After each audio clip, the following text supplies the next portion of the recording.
Welcome to the podcast, Speaking to Influence, Communication Secrets of the C-Suite. I'm Dr. Laura Sicola, your host, founder of Vocal Impact Productions and author of Speaking to Influence, Mastering Your Leadership Voice. My guest this week, well, he's coming from a place where I have to confess, I had to look it up on a map to be 100% clear on where it exactly was. So I'm going to give you a little geography quiz before I make the introduction, everyone. Has anyone ever heard of the Isle of Man?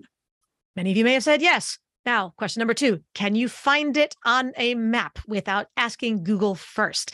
So it's right there in that sea, right between England and Ireland, kind of midpoint there in the sea in the UK. So with that, my guest is Chris Hall, co-founder and chairman of Stacuity Ltd, which is an Internet of Things connectivity provider. Even more interesting, Chris has worked in the telecommunications sector since graduating from Cambridge University back in 1984. Since 1997, he's lived on the Isle of Man, where he was the CEO of Manx Telecom. And in 2000, he led the charge to build and launch Europe's first commercial 3G mobile network. And since 2011, he's been an active angel investor and director or board advisor in tech startups and companies in all different sectors, and is the co-founder and chairman at Stacuity Ltd. Chris, welcome to the show. Thank you, Laura. Absolutely delighted to be here. Now, what's your fun fact, aside from the fact that you live in a place that most people couldn't find on a map if their life depended on it without the assistance of Google? What's your fun fact? So my fun fact is, during my first ever business trip to the United States, I was lucky enough to visit the Oval Office in the White House. Oh my goodness. So that's quite the invitation you got. How did you manage to arrange that without getting arrested? So I was working on a 3-month secondment in Washington, D.C., which was an amazing opportunity, working with a great bunch of people who were sales agents for our system. And one day our chief exec invited me in the office and said, have you ever been to the White House? Well, clearly the answer was never. Would you like to go? So the answer was absolutely. So he said, report to this place on Thursday evening in a couple of days' time, which I duly did. So I'd sort of thought this would be the public tour. Sure. So I'd imagine there'd be about 1,000 other people queued up. When I arrived, went through all the security, there's about 15 of us. So I thought, okay. And then the lady who guided us around came in and said, right, we're going to start in the West Wing. I thought, okay, this is good. And yes, we had a literally fantastic tour, going through all the offices. I remember standing behind the lectern in the press briefing room, which was pretty cool. And then the highlight of the tour, this was in the time of President Reagan. So it's obviously an old story. But President Reagan, I think, had gone home for the evening. So he wasn't in his office, but we finished in the Oval Office. And it was just amazing being in the office of the most powerful man in the world and actually seeing these jar of jelly beans on his desk. It was incredible. Which is the evidence that it was truly during the Reagan administration. And there you go. And the question is, did you take one? I was far too polite. So, and I don't like jelly babies too. Didn't like jelly beans. Okay. So, but there was a little temptation. That would have been curious. Like, should I take one of President Reagan's jelly beans? Would he mind? Would he know? Would it be okay? Not that there's not 4 billion cameras probably all hidden behind books and plants and those kinds of things. So they'd stop you on the way. But oh my gosh, that's so exciting. Now, tell us about Stacuity. What is your 30-second elevator pitch? Right. So as you said, we do Internet of Things connectivity. For anyone not familiar with Internet of Things, it is simply connecting stuff or devices or things or machines to the internet so they can communicate with each other or back to the servers or the systems monitoring them. Probably all your listeners have 20 things in their homes connected to the internet, your Alexa, your smart TV. So that's all connected by Wi-Fi. The bit we do is for mobile. So anything which is moving or needs more secure communications, we connect those. So it could be things like diabetes monitors, it could be transport tracking systems, it can be alarm systems. And what we've devised is a very unique, innovative new platform, which does it better than the existing services, much better security, much better control, and much easier to set up. And now with all the AI that's happening and cryptocurrencies and all that kind of stuff, I think it can't be secure enough. So thank you. And here's hoping that you can be wildly successful with all of that. There's now in creating all of this, and to the extent that issues like the Internet of Things or IoT is still somewhat new conceptually, in the grand scheme of things, and certainly to a lot of people in the usage space, what is something that you wish more people understood about your role, the company, or the industry? And what is your role in changing this perception? So a lot of our ultimate end customers, end users, may not even know that they've got IoT connectivity. So the perception we're trying to change as a really innovative new kid on the block is the legacy industry. There's about 600 people, companies, can you believe, providing IoT connectivity. So it's a pretty crowded marketplace. So quite scary for a startup to be throwing themselves into, what is a big pool, very competitive pool. Sure. But the one thing all those people have in common is they rely on the mobile networks. The mobile networks we know and use for our mobile phones in our pockets. And those networks were designed for voice, for cell phones. So they're not designed for IoT. So what we've done is started with a complete white bit of paper. I've got a brilliant CTO innovator, started with a white bit of paper and designed a network specifically for IoT.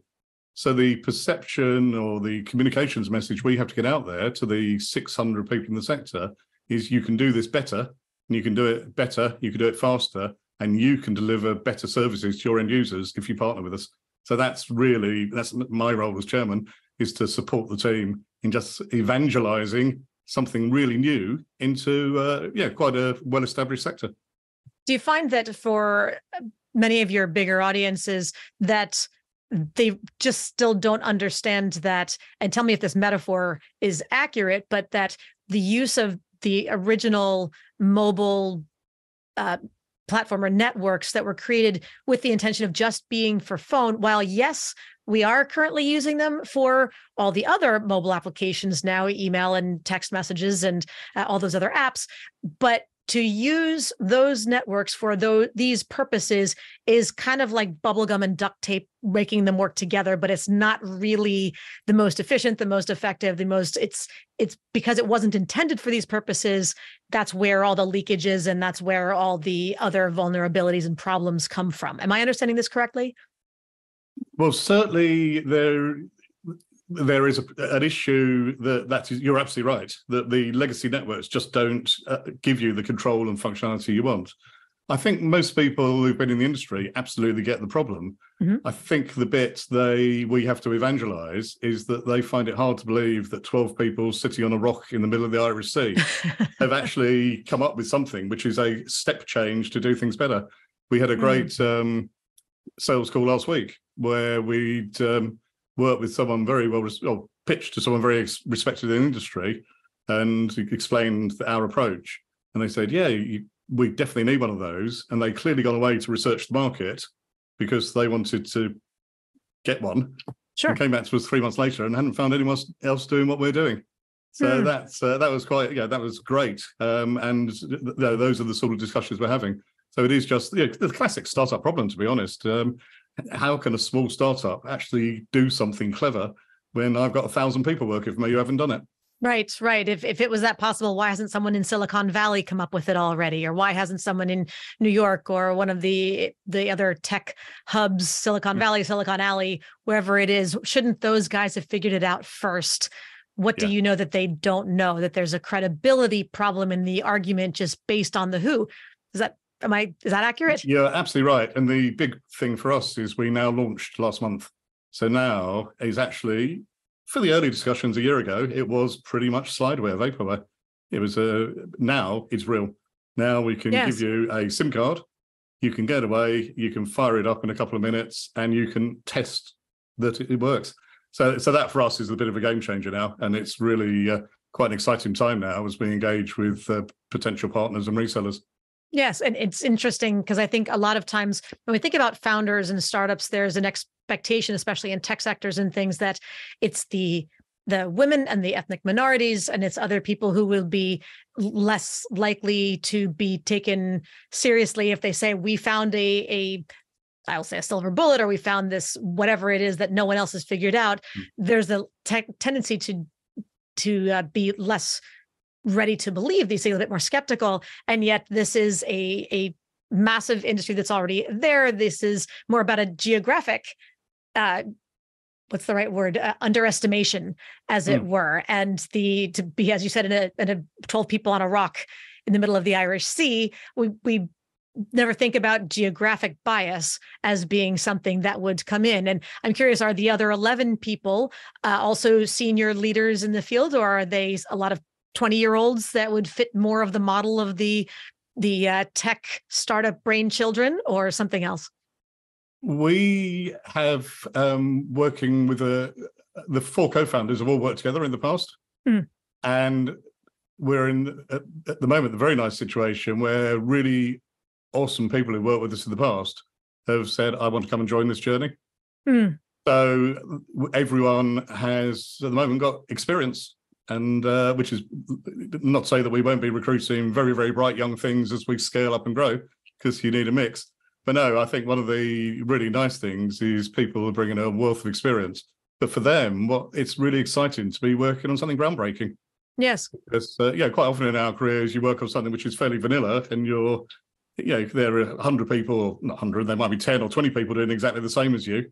So to have an opportunity to work on something which is genuinely exciting and genuinely groundbreaking, I think that's what motivates us all. So yes, it's exciting. So it sounds like there's an age bias, perhaps, especially in a tech industry where the expectation is the Mark Zuckerbergs and the whoever else that are sitting there in their college dorms and coming up with the next hottest things, that the expectation is you should be of a different generation. And yet, so part of the evangelization is saying, no, we know what we're doing, and you still have something to learn from us. Yeah. I should hasten to add that every single member of the team is a lot younger than me. So, okay. So they are the bright young things.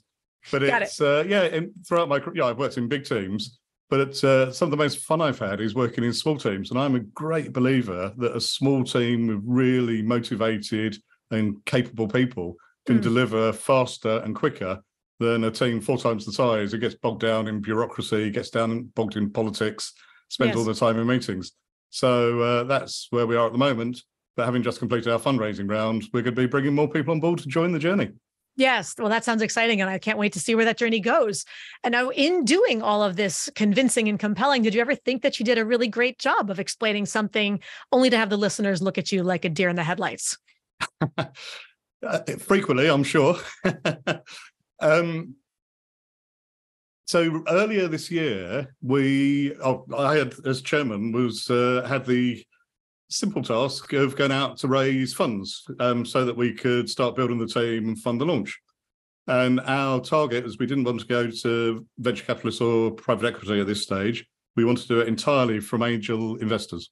I've been an angel investor myself for 10 years. So I thought I was pretty knowledgeable and pretty clued up about how to do this. And in particular, the pitch deck is obviously really important. Sure.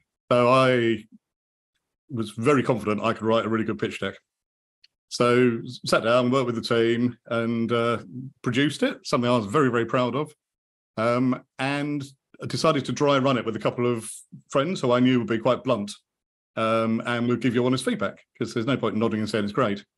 And the very first meeting I had, it was exactly as you described it. It was someone who had no sector knowledge. And the eyes glazed over a bit. And we'd made the classic mistake of probably assuming too much knowledge and actually being a bit too technical. And we have a horrible thing in telecoms of using 3- and 4-letter abbreviations. And it was so there was just some really rookie mistakes, but it was so useful to get that feedback. And we'd also, just been too detailed, because going back, the whole point of a pitch deck is really to stimulate questions and get enough interest that we can open conversations. So I actually ended up completely rewriting it, taking out half the pages, half the words. And it then became much more effective, because when we were sitting down with people, if they were interested in the finance, they can drill into the finance. They want the go-to-market, fine, we'll talk about the go-to-market. So that was definitely where I got it wrong, but fortunately you can change and improve quite quickly. Yes. And you were smart to ask someone to be a test audience for you first. So you weren't going in cold or with the expectation of just that someone should I mean, of course, you're expecting that audience would understand it, but were the people in your test audience experts? It did a bit of each. Okay. But the people we were targeting, probably on our long list of people we thought were interested, probably 25, 30% had industry knowledge. 70% were general business people. Sure. So we decided it's much easier to start from the general place and then have a couple of extra slides at the back, which we could slot in for people who were really knowledgeable. But there was another really interesting learning came from this, because I was very proud of my deck and spent a lot of time on it.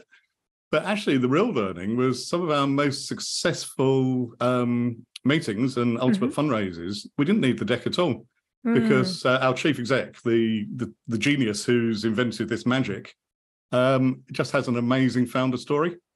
So actually, for a number of meetings, we just sat down and started. And I introduced the contact to Mike, and after about, Mike would tell his story, and that sometimes was just enough to get us. Well, that's really interesting. I want to be part, and yes, I'll send me the paperwork, but I'd like to invest. And it's amazing that you assume that, and of course, it's not like the founder story by itself was enough to write a check, but it certainly was enough to say, I want to have another longer conversation in order to get to that investment. But it really does highlight the importance of being able to tell a story well, having a good story to tell, and then doing it justice in the retelling. So you can have the nicest slides on the planet, but if you don't have the story, it's not compelling. And if the story is that compelling, you won't even need, or you may not even need the deck, or not need to use it to the same degree. So the great example of the keys of storytelling, especially in entrepreneurship, but really in just about any sector, and not getting stuck in that expert's curse of way too much jargon, way too much alphabet soup in the acronyms, way too much technical detail. Know your audience and get to what they know and care about. And in this case, it was clearly the story. Now, what about speaking with some power? Tell me about a time when you really needed to assert yourself powerfully. So through my leadership career, there's lots and lots of one-to-one situations, which is probably not appropriate to tell you and share with you. But the one which I always remember is when I first moved to the Isle of Man. So, and actually, like yourself, I'm ashamed to say I didn't actually know where it was. And I actually lived in England. So I actually thought it was the Isle of Wight, which is another island in the south of England. But anyway. And I'm going to have to go look that one up now after we're done with this. Okay, so Isle of Wight following Isle of Man. Continue. So when I eventually found the right place and landed in the right airport, my first role on the island was as Director of Business Development. And the telecoms company there was a little bit slow in embracing the internet, because in our industry, the internet was transformational and has opened up all sorts of opportunities. And the industry being just telecommunications, the telecoms industry, landlines. Yes. Okay. Yeah, that's right. So any telco had to launch data lines, had to build data centers, had to set up email services, whatever. And the Manx Telecom, we've got a small operator, was a bit behind. So I was hired to go in and actually play catch up and actually build a digital services division and actually put in place all the building blocks we needed to be able to compete with other telecoms operators and also the IT companies. So a really exciting opportunity, because again, it's a small island, but you can move really quickly because you've got small resources. So I was very excited about this, but so I had a small team, again, a small project team to spearhead this, but needed the cooperation of the rest of the company because they had the resources to actually build some of the stuff. So we had after about a month, had a all hands meeting where one of the 6 monthly, this is what we're doing. And I had to stand up in front of the team and explain to them why we were doing it, what we were doing, and why it was important. And a lot of the people there were very traditional telecoms engineers who'd been there 30 years and survived very happily without the internet. And having finished my what I thought was a good story again, the first question came, and someone stood up, put up their hand, stood up, and said, "The internet will never catch on. Why are we wasting our time and money?" Ah, the beauty of hindsight. Yes. Wow. So obviously, my well-researched presentation hadn't done the job. So that obviously was quite an important note, because there's a lot of people in the audience thinking, okay, this is why are we going to waste our time on this? So the way I had to tackle that was, luckily I'd spent a couple of years working in Scandinavia. Okay. Who were very advanced at the time on the internet. So there I'd lived and worked and seen how it was being deployed, how it's been used, and how it was being embraced. So I had a glimpse of the future almost, compared to where we were. So that was really the way to get this over the line. Just say, we can't stop it. It's happening in Scandinavia, it's happening all around the world, it's happening in Asia. So we've only got two choices. We either get on the train or we're going to be in trouble. Yes. And I'm not sure I completely convinced them, but when we started building stuff and delivering it and selling it, it worked. I would imagine it did. Yes. But what a big push to have to do. You're not convincing someone that we should buy this car versus that car. It's a matter of, will the internet exist 10 years from now? Is it necessary? Is it a passing fad of some sort? I mean, that's hard to convince someone that these kinds of trends are really the future, and where that was so. It's one thing to say, okay, this new app or this new something else, will it be popular enough? Will it be useful enough? This is a paradigm shift that you were effectively predicting. It's like massive global level prophecy about how business will be done. I can imagine that would be a quite scary for them to hear in many ways, or almost incredible, not just inaccurate. The paradigm shift is a really good point, because actually I think one of my slides was we've had the agricultural revolution, we've had the industrial revolution, we are now at the very beginning of the information revolution. So it was a really big leap for people. Yes, and eventually I presume you won out. We did, and it was bigger than just Manx Telecom. Sure. Because from being an island in the middle of the Irish Sea, it is a great place for digital businesses. So it actually had some strategic importance to the government too. And now the economy, we have some fantastic digital players here, particularly, for example, in the internet gaming sector. And they would never be here if we hadn't really accelerated and built some really top quality data centers to attract that sort of business to the island. So, yeah.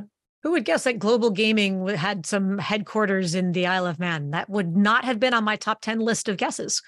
No, so another fun fact about the Isle of Man. Another fun fact. I'm learning them one by one. Oh, my goodness. All right. Well, this, Chris, brings us to the Listener 24-Hour Influence Challenge. So this is your opportunity to talk directly to the audience and challenge them to take one step that they can complete within 24 hours to have more influence. How would you like to challenge our listeners today? Right. So my challenge, I've mentioned a couple of times about long-winded communication and too complex. So I would like to set a concise communication challenge. Okay. So I'll try and be concise explaining it, to set a good example. Fair enough. So this was inspired by when I was appointed a chief executive officer at Manx Telecom after my digital project, and took over running the whole company. One of the regular tasks was to write a monthly board report. So the template I inherited from my predecessor was quite complex, loads of headings, and it was about a 6-page board report every month to go to the board. And it was, what it did do is demonstrate we had a lot going on. But a new boss came in after about a year, and he said, well, I don't like this. It's my ground rule is if you can't explain it in 2 sides of A4, it's not worth saying. So in the future, I want your board report to be 2 sides of A4. And by A4, you mean paper size. So here in the US, that would be letter size, like 8.5 by 11. So one sheet of 8.5 by 11, front and back, and that's it. That's correct, yeah. So this, absolutely. And I thought, okay, well, I'm not sure I'm going to be able to get across everything we're doing in 2 sides, but went ahead and did it. And of course, he was absolutely right, because this is a strategic board report. And the board don't really want micro detail about what's going on. So it was a win-win. Saved me time. It was much easier to write 2 sides, then 5 sides, save the board time, and more importantly, it was much clearer, and you could really tease out the important issues. Sure. So my challenge, I'm sure many of your listeners are fantastic communicators, very concise, but my challenge is if you're doing, it could be a presentation, could be writing a report, could be a long email, it could even be you've got an hour call schedule tomorrow. Why not set yourself the challenge of trying to do it in half? So if it's an hour call, could you do it in half an hour and achieve the same goals? If it's a presentation in particular, if you're going to write 12 slides, could you say it in 6 slides? And that doesn't mean just copy, paste, and make everything half the size and smash lots of stuff onto these slides. It's cut out half of the content in order to cut out half of the number of slides and then some, correct? That's absolutely correct. Yeah, no cheating, you guys out there. I know you're kind. You're going to just use like 4-point font to get everything onto 6 slides instead of 12. That's cheating. Yeah. It might not work in every situation, and you might need 60% or 70%. But if you can do this, then I think it will help influence people, because I personally admire people who are concise, punchy, and don't waste my time. Yes. I think most of us agree with that. We just don't realize when we're on the other side of that, relationship, and we're the ones who need to try not to waste the other person's time by being as short as possible. We get stuck in that. So there's your challenge. Whatever you're going to do, conversation, presentation, or other email, cut it in half and see what you can do. All right. What about nerves? Like you've been in front of so many groups trying to persuade so many people of such big things. What's the most nervous that you ever felt before some sort of speaking engagement? And what communication lessons did you learn from it? So you mentioned right at the start of the call that one of the really exciting projects I was lucky enough to be involved with was when 3G mobile was introduced. Mm-hmm. So 3G mobile was another paradigm shift, because the previous generation 2G was very much voice and incredibly slow data. And this was a really big project for my parent company, O2, because they'd spent about £1 billion and more on licenses to launch 3G. And the industry analysts were convinced that, were not convinced there was potential there. So you, just to make sure I'm understanding the difference in the tech, the leap from 2G to 3G, we talk about 5G now, but 3G was the first version that was intended for data transmission, not just for voice. Correct. The old 2, there was a 2.5G, and that was very, very slow. So that was like snail-like, so you couldn't really use it and it wasn't usable. Mm-hmm. So 3G was the leap, which allowed you to access the internet anytime, any place, anywhere. Got it. But again, a lot of skepticism. Sure. And because we used the island as a showcase or a test bed, and the idea, the goal was to launch Europe's first commercial 3G, get the learning from it, and then use that to accelerate the rollout across all the O2 properties in Europe. So this was a big deal for O2. And it was a big deal for the industry too, because there was a lot of hype and talk about it, and a lot of skepticism and cynicism that is it really going to be as good as it could be? So I had to do a load of media stuff, press, industry press.